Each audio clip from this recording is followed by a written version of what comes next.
India TV YouTube channel को subscribe करें और बेल आइकन दबाएं। पश्चिम बंगाल की भवानीपुर सीट पर 30 सितंबर को होगा उपचुनाव। चुनाव आयोग ने किया अहम ऐलान। ममता बनर्जी ने भवानीपुर उपचुनाव लड़ने का किया ऐलान। मुख्यमंत्री पद पर बने रहने के लिए ममता का चुनाव जीतना जरूरी। पश्चिम बंगाल में 30 सितंबर को ही होंगे जहांगीरपुर और शमशेरगंज टीम के उपचुनाव। 3 अक्टूबर को 3 सीट पर आएंगे नतीजे। तालिबान की नई सरकार बनने से पहले काबुल पहुंचे पाकिस्तान की आईएसआई के chief lieutenant general Faiz Hamid Taliban के बुलावे पर पहुंचे हैं काबुल। आईएसआई चीफ ने कहा, काबुल में पाकिस्तानी राजदूत से मिलने आया हूं। तालिबान से मुलाकात पर साधी चुप्पी। अमरुल्लाह सालेह ने पंजशीर घाटी में जारी की वहां की नई तस्वीर। रेजिस्टेंस फोर्स के कमांडो के साथ आए नजर। तालिबान ने पंजशीर से भागने का किया है दावा। अहमद मसूद ने भी कहा, पंजशीर के लोग कभी नहीं करेंगे सरेंडर। अपने फेसबुक पेज पर लड़ाई जारी रखने का ऐलान किया। अफगानिस्तान में सरकार बनाने से पहले तालिबान को बड़ी कामयाबी। पूरे पंजशीर पर कब्जे का किया दावा। पंजशीर पर जीत की खुशी में काबुल में तालिबान के लड़ाकों की हवाई फायरिंग। 3 लोगों की मौत की खबर, कई घायल। तालिबान की फायरिंग में घायल लोगों की तस्वीर आई सामने। घायलों को इलाज के लिए ले जाया गया काबुल अस्पताल। पंजशीर घाटी में लड़ाई जारी। तालिबान का जमकर मुकाबला करते दिखे रेजिस्टेंस फोर्स के लड़ाके। सत्ता संभालने से पहले गूगल ने तालिबान को दिया झटका। तालिबान सरकार के ईमेल खाते किए लॉक। ईमेल एक्सेस मांग रहा है तालिबान। काबुल में महिलाओं को लगातार दूसरे दिन भी प्रदर्शन। नई सरकार में अपने लिए मांगा राजनीतिक अधिकार। अफगानिस्तान में आज सरकार का गठन करेगा तालिबान। मुल्ला बरादर को सौंपी जा सकती है तालिबान की नई सरकार की कमान। मुल्ला हिबतुल्लाह को घोषित किया जा सकता है देश का सर्वोच्च नेता। सूत्रों के मुताबिक तालिबानी सरकार के खाके पर अंतिम मुहर। यूरोपीय यूनियन अपने नागरिकों को निकालने के लिए काबुल में तालिबान से करेगा संपर्क। फिलहाल तालिबान को मान्यता देने से इंकार। अमेरिका ने तालिबान पर बढ़ाया दबाव। अमेरिकी विदेश मंत्री को उम्मीद तालिबान निभाएगा वादा, बनाएगा समावेशी सरकार। अमेरिकी दौरे पर गए विदेश सचिव का तालिबान को लेकर बयान। कहा, भारत और अमेरिका की पाकिस्तान के एक्शन पर करीबी नजर। विदेश सचिव श्रृंगला ने कहा, तालिबान के साथ हमारी बातचीत बहुत सीमित। तालिबान ने भारत की चिंताओं को लेकर संवेदनशील होने के संकेत दिए। झारखंड विधानसभा स्पीकर के फैसले पर भारी विवाद। विधानसभा में नमाज पढ़ने के लिए आवंटित किया कमरा। विधानसभा में नमाज के लिए कमरा अलॉट करने पर भड़की बीजेपी विधायक विरांची नारायण ने कहा, विधानसभा में हनुमान चालीसा पढ़ने के लिए 5 कमरा दिए विधानसभा स्पीकर। बिहार के सीएम नीतीश कुमार ने जेडीयू विधायक गोपाल मंडल के अंडरवेयर में तेजस एक्सप्रेस पर घूमने पर तोड़ी चुप्पी। कहा, हो रही है जांच।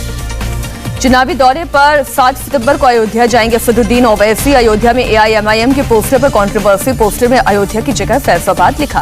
फैजाबाद लिखने से भड़के साधु संत। हनुमानगढ़ी के पुजारी राजू दास ने पूछा, ओवैसी को अयोध्या से चिढ़ क्यों? अयोध्या के संत परमहंस आचार्य ने कहा, पोस्टर में फैजाबाद की जगह लिखा जाए अयोध्या। कहा, नाम नहीं बदला तो अयोध्या में ओवैसी की रैली नहीं होने देंगे। पोस्टर पर विवाद के बाद ओवैसी की पार्टी की सफाई। एआईएमआईएम के अयोध्या जिलाध्यक्ष ने कहा, नए नाम में कोई दिक्कत नहीं है, आदत है इसलिए लोग पुराना नाम बोल देते हैं। 20वीं सुप्रीमो मायावती ने प्रेस कॉन्फ्रेंस कर केंद्र सरकार पर साधा निशाना। कहा, बीजेपी शासन में चरम पर बेरोजगारी और भ्रष्टाचार। मायावती बोली, ब्राह्मण समाज तेजी से बीएसपी के साथ जुड़ रहा है। बीजेपी भी बीएसपी की नकल पर प्रबुद्ध सम्मेलन कर रही है। मायावती ने कहा, 2012 की तरह बीएसपी को हराने के लिए सभी दल एकजुट हों।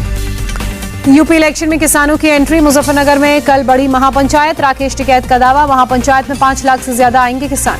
राकेश टिकैत ने कहा, उत्तर प्रदेश के अलावा बाकी राज्यों से भी आएंगे लोग। महापंचायत में मंच से 20 लोग बोलेंगे। मुजफ्फरनगर में किसान महापंचायत के लिए भारी सुरक्षा। पीएसी की 6 और रैपिड एक्शन फोर्स की 2 कंपनियां होंगी तैनात। 5 एसएसपी, 7 एएसपी और 40 इंस्पेक्टर्स की लगेगी ड्यूटी। जन आशीर्वाद यात्रा पर बीजेपी ने की प्रेस कॉन्फ्रेंस। कहा, जन आशीर्वाद यात्रा उम्मीद से ज्यादा सफल रही। बीजेपी ने अपने सभी कार्यकर्ताओं, नेताओं, संयोजकों को दी बधाई। बीजेपी ने कहा, 2000 कार्यक्रम और 18,000 किलोमीटर यात्रा का था लक्ष्य। 5,000 कार्यक्रम हुए और 24,000 किलोमीटर से ज्यादा की यात्रा।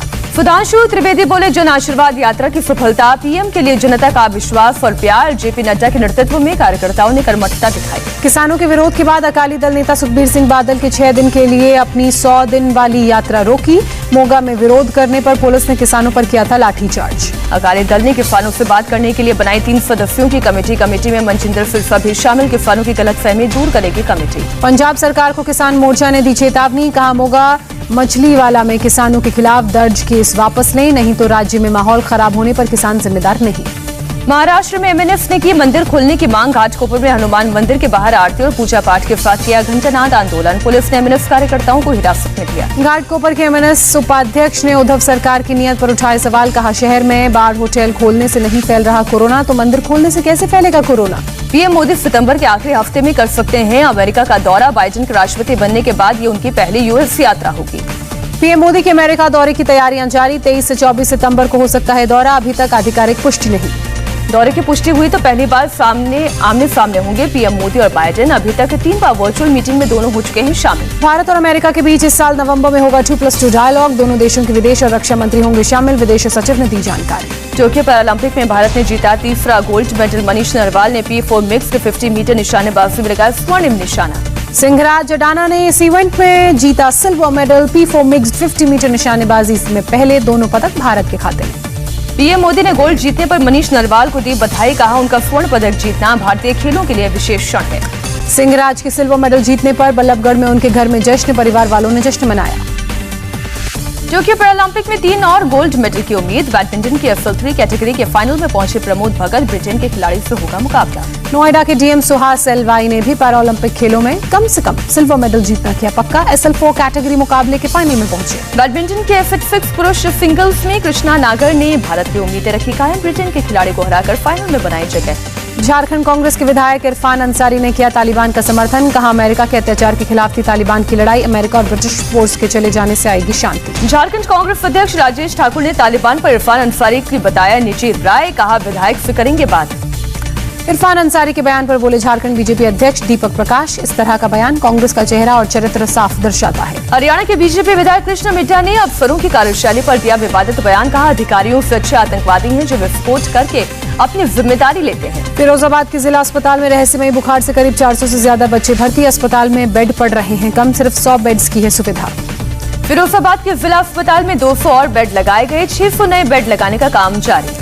गोंडा में वायरल फीवर ने मचाया कहर। 50 से ज्यादा बच्चों का जिला अस्पताल में चल रहा है इलाज। पूरे जिले में बुखार के 4000 से ज्यादा मामले। वाराणसी में डेंगू का कहर। BHU के आसपास के 5 मोहल्ले को डेंजर जोन घोषित किया। मरीजों का आंकड़ा 95 तक पहुंचा। सीएम योगी आदित्यनाथ ने उत्तर प्रदेश के सिद्धार्थनगर के बाढ़ प्रभावित इलाकों का हवाई सर्वेक्षण किया। बाढ़ के हालात का जायजा लिया। नौगढ़ में बाढ़ पीड़ितों से मिले सीएम योगी। बच्चों को गोद में उठाकर किया प्यार। बने हमदर्द। पीड़ितों को बांटी राहत सामग्री। हवाई सर्वे के बाद योगी ने कहा, बाढ़ से सिद्धार्थनगर जिले की 5 तहसीलें प्रभावित। डुमरियागंज और नौगढ़ में सबसे ज्यादा असर। खतरे के निशान से ऊपर बह रही है राप्ती नदी। योगी बोले, क्षतिग्रस्त मकानों और परिवारों को तत्काल मुआवजा दिया जाए और जिनके मकान बह गए हैं उनको ही मुख्यमंत्री आवास योजना के तहत एक आवास उपलब्ध कराने की व्यवस्था की जाए। बलरामपुर दौरे पर सीएम योगी आदित्यनाथ देवी पाटन मंदिर, तुलसीपुर और श्री पटेश्वरी माता मंदिर में की पूजा अर्चना। पूजा के बाद योगी आदित्यनाथ ने लिया गौ माता का आशीर्वाद। गौशाला में गायों को खिलाया चारा। दिल्ली में पुलिस अनुसंधान और विकास ब्यूरो के कार्यक्रम में शामिल हुए गृह मंत्री अमित शाह। टोक्यो ओलंपिक की सिल्वर मेडलिस्ट मीराबाई चानू को किया गया सम्मानित। कार्यक्रम में अमित शाह ने लोकतंत्र में कानून व्यवस्था की अहमियत बताई। कहा, कानून व्यवस्था के बिना सफल नहीं हो सकता लोकतंत्र। पुणे के ग्रामीण इलाके में एनसीपी कार्यकर्ता पर महिला सरपंच से मारपीट का आरोप। वीडियो वायरल होने के बाद जांच में जुटी पुलिस। दिल्ली के सेंट स्टीफेंस कॉलेज ने जारी की पहली लिस्ट। इकोनॉमिक ऑनर्स में 99.5% का कट ऑफ। उदयपुर के ship officer Sanjeev Singh surprise port पर फंसे। पत्नी ने बताया जान को खतरा। सरकार से लगाई मदद की गुहार। साइप्रस पोर्ट पर संजीव सिंह के साथ 10 भारतीय और 3 विदेशी नागरिकों की भी जान को खतरा। जहाज की बिक्री को लेकर हुए नए करार को बताया जा रहा है वजह। कंपनियों के करार में कर्मचारी उलझे। देश में 24 घंटे में 42,618 से ज्यादा नए कोरोना के मामले सामने आए। 330 मरीजों ने जान गंवाई। केरल में कोरोना के सबसे ज्यादा 29,322 नए केस। 24 घंटे में 131 की मौत। करीब 23,000 मरीज हुए ठीक। भारत में अब तक 67 करोड़ 72 लाख लोगों का वैक्सीनेशन हुआ। पिछले 24 घंटे में 58 लाख से ज्यादा लोगों को डोज दी गई। ब्रिटेन की वैक्सीन एडवाइजरी बॉडी का बच्चों के वैक्सीनेशन पर बड़ा फैसला। 12 से 15 साल के बच्चों को कोरोना का टीका लगाने की मंजूरी देने से किया इनकार। लंदन में वैक्सीन का विरोध कर रहे लोगों और पुलिस में झड़प। 4 पुलिस अधिकारी घायल। फुकेश चंद्रशेखर को आज EOW दिल्ली के पटियाला हाउस में करेगी पेश। महाठग फुकेश दिल्ली पुलिस की EOW की रिमांड पर है। मुंबई पुलिस ने बच्चा चोरी करने वाले गिरोह का भंडाफोड़ किया। एक महिला समेत 4 आरोपी गिरफ्तार। मुंबई पुलिस ने चोरी हुए बच्चे को तेलंगाना में बचाया। डीसीपी संग्राम सिंह ने बताया गिरोह बच्चे चुराकर दूसरे राज्यों में भेजते थे।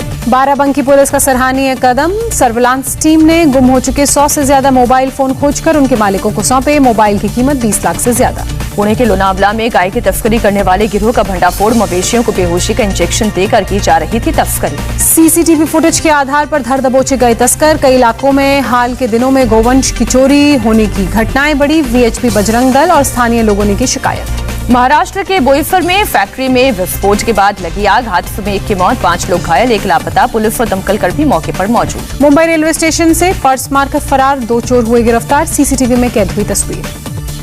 मथुरा में पुलिस और बदमाशों के बीच एनकाउंटर। 1 लाख का इनामी बदमाश घायल। बदमाशों के पास से 45 लाख कैश बरामद। आगरा में छेड़छाड़ से परेशान लड़की तेजाब पीकर तड़प कर गंवाई जान। परिवार ने आरोपियों के खिलाफ शिकायत के बावजूद पुलिस ने नहीं की कार्रवाई। पुलिस ने अब शुरू की जांच। शाहजहांपुर में पुलिस ने 1 करोड़ 20 लाख कीमत के ड्रग्स किए बरामद। 1 कार, 1 बाइक, तमंचा और कारतूस भी जब्त। 2 आरोपी गिरफ्तार। बिहार के मुंगेर में चमत्कार। चलती ट्रेन से उतरने के दौरान बच्चे के साथ महिला प्लेटफॉर्म से नीचे गिरी। ट्रेन जाने के बाद महिला और बच्चे को बाहर निकाला गया। सीसीटीवी में कैद हुई घटना। लखनऊ में पहली बार जेल म्यूजियम बना। 18वीं शताब्दी के बाद से जेल के विकास को दिखाया गया।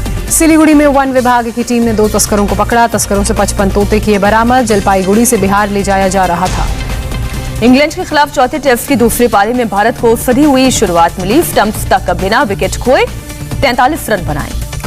भारत की टीम अभी भी इंग्लिश से 56 रन पीछे। रोहित शर्मा 20 और केएल राहुल 22 रन बनाकर क्रीज पर मौजूद। इंग्लैंड ने अपनी पहली पारी में 290 रन बनाए। पहली पारी के आधार पर भारत से 99 रनों की लीड ली। कल भारत और इंग्लैंड के बीच टेस्ट के दौरान ओवल मैदान में घुसने वाले शख्स को लंदन पुलिस ने किया गिरफ्तार। मौजूदा सीरीज में कई बार मैदान पर बोल चुका है धावा। टेबल टेनिस खिलाड़ी मनिका बत्रा का बड़ा आरोप। कोच ने दोहा में ओलंपिक क्वालिफायर में मैच हारने को कहा था, इसलिए ओलंपिक में नहीं ली सेवाएं। यूएस ओपन टेनिस के तीसरे राउंड में हीरा मौजूदा चैंपियन नाओमी ओसाका हारी। हार के बाद फिर टेनिस से ब्रेक के दिए संकेत। तूफान ईटा के कहर के बाद अमेरिकी राष्ट्रपति बाइडेन ने लुइसियाना का किया हवाई दौरा। जमीन पर उतरकर भी देखे हालात, लोगों से की बात। अमेरिका के न्यू जर्सी में तूफान से तबाही के बाद लोगों की मुसीबतें जारी। अभी भी उफान पर है नदी। शहर में जगह जगह भरा है पानी। नासा ने शुरू किया जोबी एविएशन के इलेक्ट्रिकल उड़ने वाली कार का फ्लाइट टेस्ट। जोबी एविएशन ने इस उड़ने वाली कार का नाम रखा है इवटल, यानी all electric take off and landing aircraft.